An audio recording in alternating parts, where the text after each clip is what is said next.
Busquei o melhor e entrei numa pior: o suicida. Gostaria de agradecer aos espíritos benfeitores que me permitiram estar nesta casa de socorro espiritual, que é um verdadeiro oásis, onde consigo, por alguns instantes, matar a minha sede de paz e ter uma trégua em minha consciência tão pesada. Sou um suicida. E através dessa oportunidade gostaria de deixar algumas palavras para, quem sabe, possa ajudar alguém a dissuadir dessa ideia infeliz. Uma ação de segundos que reflete ao espírito infrator séculos e mais séculos de dores e sofrimentos. Eu sofro, ainda sofro muito, mesmo com todo o auxílio e ensinamentos recebidos desses bondosos irmãos nesses últimos tempos. Compreendi agora que Deus é misericordioso. Aprendi que poderei um dia voltar à Terra para reparar os meus erros e diminuir as minhas culpas.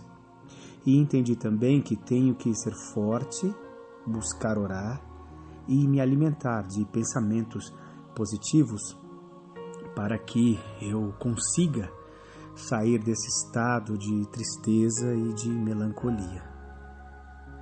Mas ainda me sinto tão fraco e desesperado por perceber que não posso voltar atrás e desfazer o que eu fiz, matar um corpo saudável, tão cheio de vitalidade, achando que assim colocaria fim às minhas angústias, vergonha e solidão.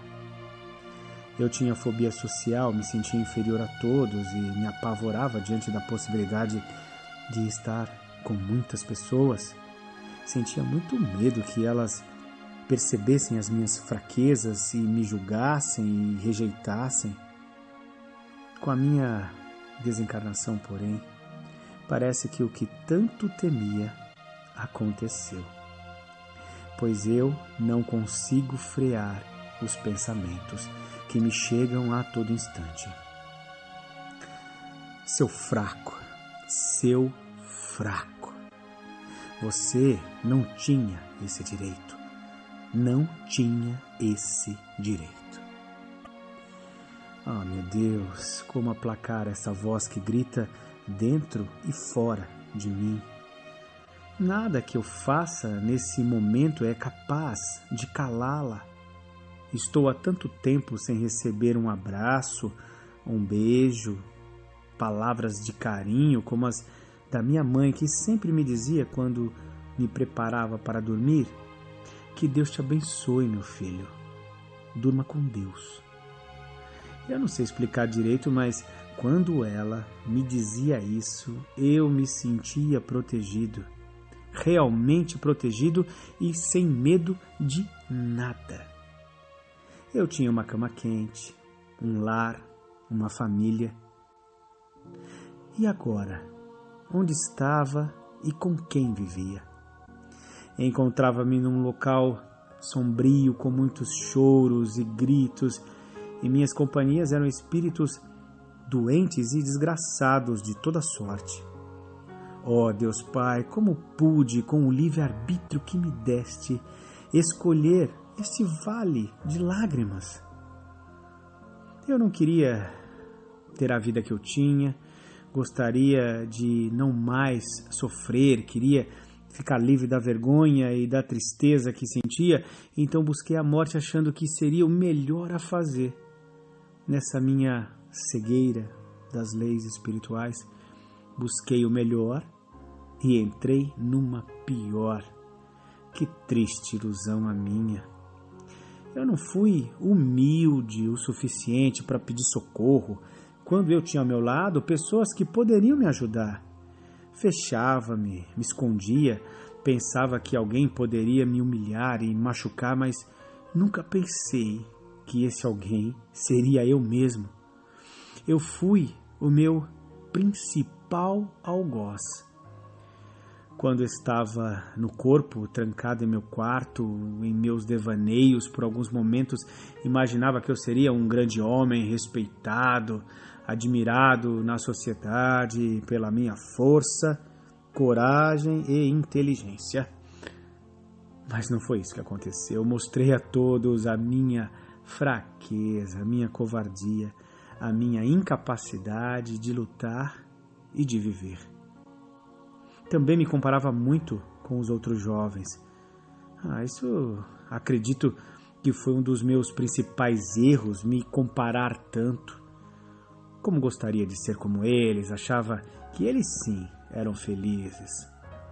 Eu me diminuía, pensando que os outros eram capazes de tudo e eu de nada.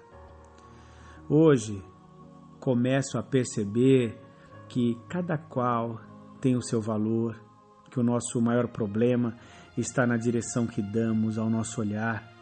Buscamos enxergar muito os nossos defeitos, o que nos falta, e não aquilo que já temos de bom, os nossos valores e virtudes. E todos temos, acreditem. Basta que cada qual tenha um pouco de amor e menos rigidez para consigo. Se assim procedermos, ganharemos fôlego e adquiriremos mais força e coragem para prosseguir. Dessa forma, enfrentando e vencendo os pequenos desafios da vida, vamos nos apropriando da luz que há em nós, deixando aos poucos o sentimento de menos-valia e fraqueza cada vez mais para trás. Apenas enfrentando as tempestades do mar revolto que perceberemos o quanto somos fortes para nadar. Por isso que reencarnamos, para provar a força que já temos dentro de nós, em nossos braços, em nossas mentes, em nossos corações, e ampliarmos a cada experiência as nossas capacidades de realização, compreendendo, em definitivo, o que dizia Jesus: vós sois deuses, podereis fazer tudo o que eu faço e muito mais. Não desacreditem de suas capacidades. Respeitem as suas singularidades. Ninguém é igual a ninguém. Somos todos espíritos que trazemos algumas bagagens com valores morais e conhecimentos de outras vidas. Mas todos, eu digo, todos, temos muito ainda o que aprender, principalmente uns com os outros. Um espírito arrependido em busca de si mesmo.